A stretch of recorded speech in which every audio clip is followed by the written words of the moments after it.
Sekali lagi saya ucapkan Sugeng Sonten. Nah, saya sudah menuliskan sedikit tentang panggilan di TPE, jadi supaya saya tidak perlu men-sharingkan sejarah panggilan saya yang sangat panjang. Tetapi hari ini saya mau mengatakan bahwa dua kata kunci yang ingin saya sampaikan dalam misa perdana ini. Yang pertama, rahmat Tuhan dan kasih. Karena apa? Karena betul saya merasa dikasihi oleh Tuhan. Yang pertama, saya dikasihi karena yang saya adalah hamba yang hina, seorang yang berdosa, yang dulu kecilnya itu nakal takut. Tetapi kok ya Tuhan itu dengan rahmatnya, dengan caranya yang unik memanggil saya untuk melayani Dia, bahkan menjadi seorang misionaris. Jadi saya merasa betul-betul dikasihi oleh keluarga, bapak ibu, yang meskipun senakal-nakalnya saya tetap dibawa untuk doa lingkungan, untuk dibawa misa. Meskipun saya waktu itu sampai ikut ke altar, ngerti kakinya bapak. Ternyata Tuhan menghendaki daripada kamu hanya bermain di altar, malah jadi romo sekalian, memimpin misa di altar. Saya juga merasa dikasihi karena begitu banyak yang hadir, bahkan dari jauh. Romo Sudarmanto ini dari Roma. Terima kasih Romo. Jadi suatu kehormatan bagi saya karena sudah mau hadir di dalam misa perdana ini. Para Romo Neomis juga yang datang juga bersama saya dan mendukung misa perdana hari ini. Romo-romo juga dari Kusmana Semarang, para Romo Berkat Yesus, para suster, dan seluruh yang tidak bisa sebutkan satu-satu. Juga ada teman dari Italia, Federico Giovanni. Grazie di essere venuti per la mia prima messa. Sono felice che voi siete venuti anche per la mia prima messa. Grazie. Terima kasih. Terima kasih maksudnya sudah datang gitu. Iya. Jadi sama-sama. Jadi saya merasa dikasihi, dan di sini hadir semua saksi hidup perjalanan panggilan saya, bukan hanya dari keluarga, bapak ibu guru saya di Bentara Wacana, mana yang dari bapak ibu guru saya, lalu dari bapak ibu guru di Seminari Mertoyudan, ada juga formator saya. Jadi sungguh saya merasa dikasihi bahwa ada juga Romo Aziz ini juga saksi karena kami belajar teologi sama-sama. Jadi sungguh saya merasa dikasihi, dan saya menyadari hanya rahmat Tuhan itu. Maka saya memilih moto panggilan saya itu cukuplah kasih karuniaku bagimu, cukuplah rahmatku bagimu.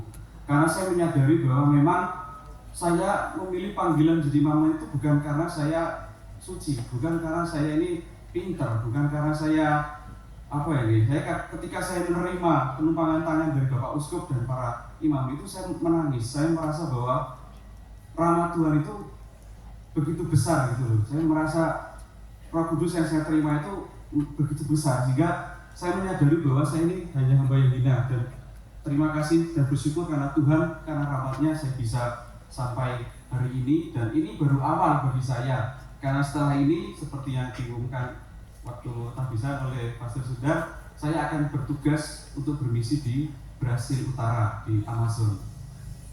Jadi yang mau melihat di globe biografi, jadi digeser, jadi dari Muntilan, Jakarta, Parma, Vicenza, Italia, langsung geser ke Brasil. Jadi digeser ini dunia ini.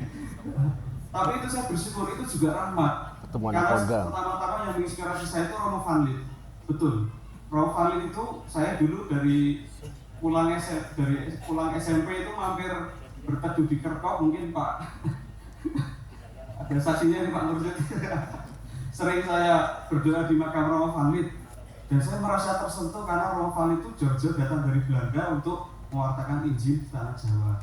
Maka sebagai wujud syukur saya sebagai putra Muntilan, saya mau mengabdikan hidup saya kepada Tuhan melalui karya misi. Dan dilalah kok saya juga sempat 6 tahun di Eropa, di Italia, dan nanti ke Brasil, Amazonia. Jadi gini kok, saya hanya mau mensyukuri di situ, ya maksudnya secara singkat itu rahmat dan cinta kasih. Dan seperti yang kami pilih juga di Moto Tabisa, bukan hanya sembarang kasih, tapi kasihnya itu kasih Kristus. Betul, kasih Kristus yang mendorong kami gitu loh. Jadi kalau apa sih, kalau pertanyaannya Romo, apa sih yang mendorong Romo itu sampai studi di Italia, sampai bermisi di Brasil? Itu kan harus banyak tantangannya itu. Bahkan saya ingat ada Romo yang mengatakan, Romo Peter, Brasil itu sulit belum ya? Brasil itu sulit belum?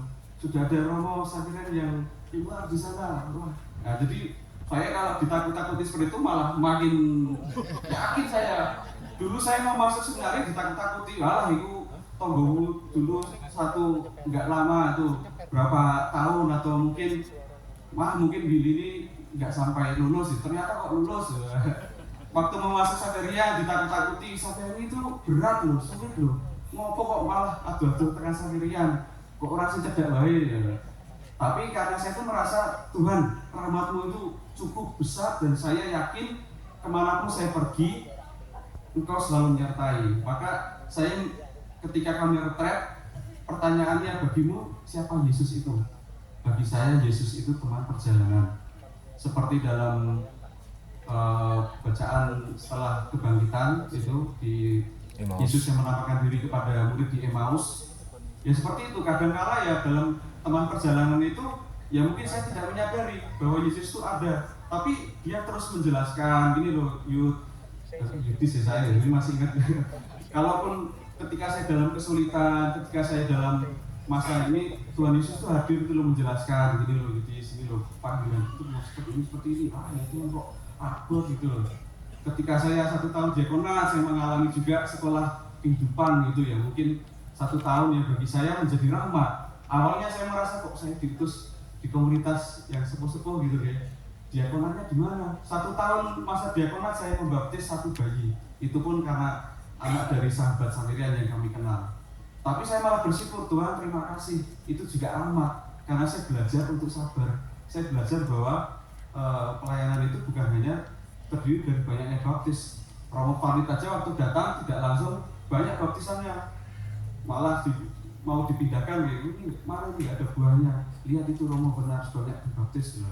Tapi Romo Fanit dengan caranya menunggu dengan sabar, langsung itu 104 baptisan sedang sono. Nah itulah rahmat itu. Itu yang saya sadari dan betul saya mau menyerahkan semuanya kepada Tuhan, dan juga mungkin dengan para Romo kita serahkan kepada Tuhan, kita mohon rahmat bahwa kita ini tidak bisa hanya dengan kekuatan sendiri gitu. Tidak bisa saya hanya kita berangkat atau istilahnya menjalani panggilan itu hanya dengan kekuatan sendiri, tetapi hanya dengan mengandalkan Tuhan, dengan mengandalkan bahwa hanya rahmatnya itu yang cukup. Karena kita menyadari, saya menyadari kami ini setelah menerima rahmat Tabisa tidak langsung jadi Superman gitu ya, seperti cita-citanya Ultraman, cita-citanya Romo Purba waktu kecil mau jadi Ultraman ya, bisa berubah. Tidak bisa, bukan seperti itu. Jadi kita tetap manusia yang juga mempunyai kelemahan. Jadi kadang-kadang dipahami, dimaklumi kalau mungkin para Romo itu juga kadang-kadang bisa juga ada kelemahan gitu. Tapi kami percaya bahwa rahmat Tuhan itu cukup, dan seperti yang kita dengarkan dari surat Paulus bahwa di dalam kelemahan itu kuasa itu menjadi sempurna. Maka saya mengajak semua untuk menyerahkan diri kita kepada Tuhan dan percaya bahwa rahmat Tuhan itu cukup, dan kasih-Nya itulah yang senantiasa membuat kita tetap bersemangat, tetap maju di apapun panggilan kita. Bukan hanya para Romo, mungkin Bapak Ibu saudara-saudara terkasih, ingatlah itu bahwa kasih Tuhan itu, rahmat Tuhan itu cukup dan senantiasa menyertai kita. Maka untuk menutup khotbah saya, mumpung pulang dari Italia diajarkan sini-sini ya. Nah, kalau saya mengatakan sia da tutti conosciuto et amato, nanti dijawab Nostro Signore Gesù Cristo. Alon-alon ya. Nanti dibantu para Romo dan Federico Giovanni ya. Jadi artinya